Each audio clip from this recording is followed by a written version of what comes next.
ये चुनाव नहीं चुनौती है, ये आखिरी लड़ाई है। अगर आज ये सत्ता में बैठे हुए लोग हैं, अगर फिर से सत्ता में आ गए, दोबारा कोई चुनाव नहीं होगा मेरे साथियों। इसलिए इस चुनाव को चुनौती के रूप में स्वीकार कर करके लड़ना होगा और इस चुनौती को देने के लिए इंडिया गठबंधन ने सासाराम से मनोज भारती जी को उम्मीदवार बनाने का काम किया। मैं आज ये देश का परिस्थिति है, पूरे देश में दो धारा चल रहा है।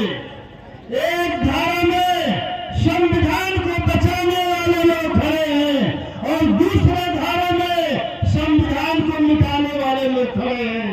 हमें संविधान को बचाने वाले लाइन में खड़ा होना है और संविधान को बचाना है, क्योंकि ये लोग चुनावी घोषणा होते ही जगह जगह मीटिंग कर करके बोलना चालू कर दिया है कि 470 लोग संविधान को बदलना है और संविधान को बदलना है तो क्या लागू करना है।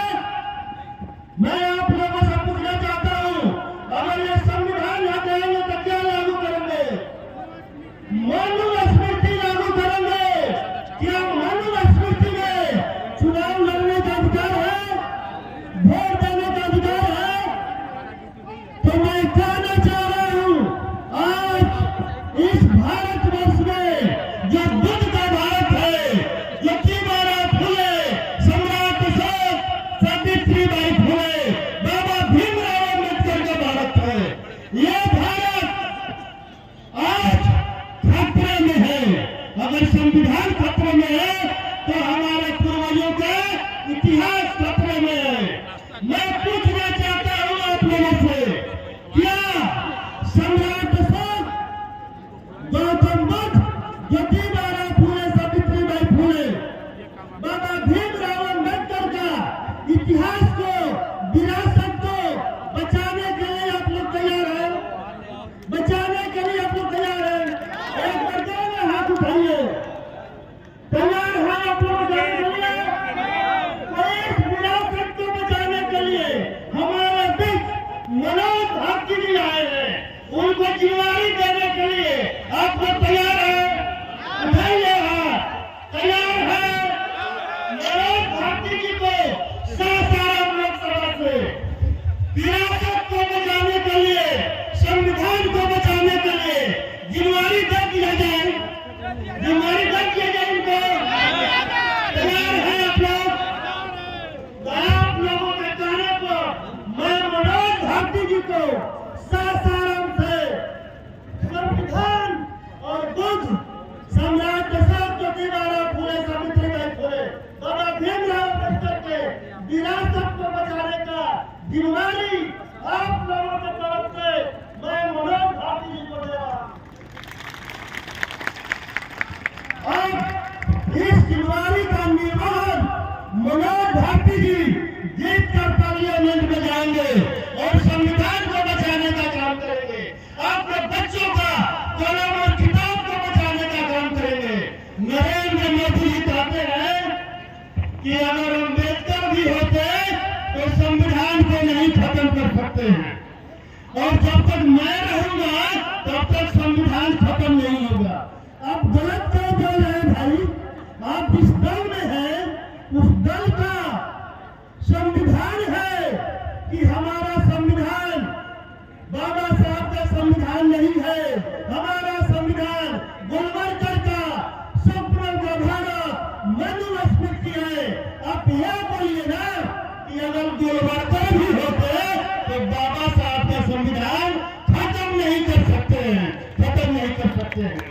लेकिन आप अपने दिल में गुलवर्कर होने का और संविधान का बात करते हैं, दिल में गुलवर्कर का बात और जुबान पर संविधान का बात।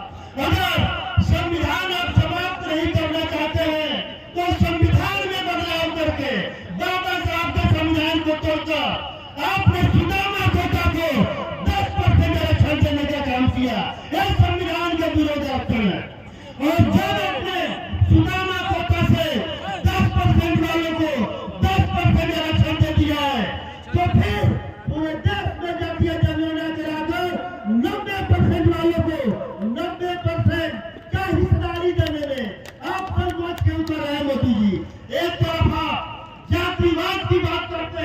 ओबीसी का बात करते हैं और दूसरी तरफ कहते हैं कि देश में कोई जाति नहीं है, एक ही जाति है, गरीब है।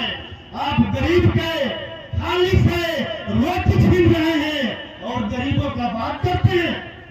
मोदी जी, अगर आप ओबीसी थे, याद करिए, ये लड़ाई संविधान और मनुस्मृति के बीच है, ये लड़ाई मंडल और कमंडल के बीच है।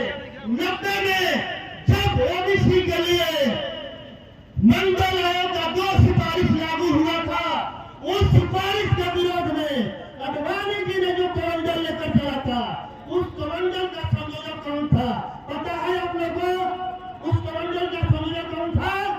नरेंद्र मोदी जी थे, जो ओबीसी के आरक्षण का विरोध 90 में कर चुके हैं।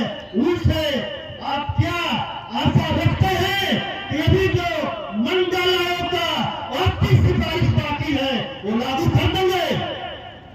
लेकिन आज मैं आप लोगों को आश्वस्त कर देना चाहता हूं, 90 के दशक में अडवाणी जी के रथ को लालू जी ने रोकने का काम किया था और 2024 में इस कमंडल के रथ को, मोदी जी के रथ को तेजस्वी यादव जी रोकने का काम कर रहे हैं।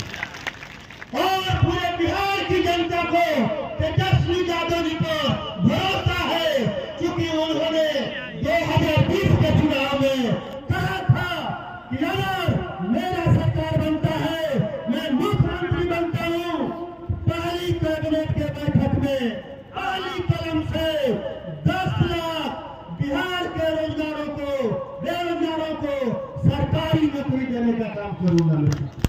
और चोर दरवाजे से लोग सत्ता में आ गया, उसके बावजूद भी जब तेजस्वी यादव जी को उप मुख्यमंत्री बनने का मौका मिला तो 17 महीना में 5 लाख बिहार के बेरोजगारों को सरकारी नौकरी देने का काम किया। आज इस बिहार का मॉडल पूरा देश में चल रहा है। तेजस्वी यादव जी के ऊपर पूरा देश भरोसा कर रहा है। और इस लोकसभा चुनाव में तेजस्वी यादव जी ने घोषणा किया है कि अगर केंद्र में इंडिया गठबंधन का सरकार बनता है तो पूरे देश में 1 करोड़ सरकारी नौकरी देने का काम करेंगे। और पूरे देश के बेरोजगार युवाओं को भरोसा है तेजस्वी यादव जी पर। और पूरे देश में इंडिया गठबंधन जीत रहा है।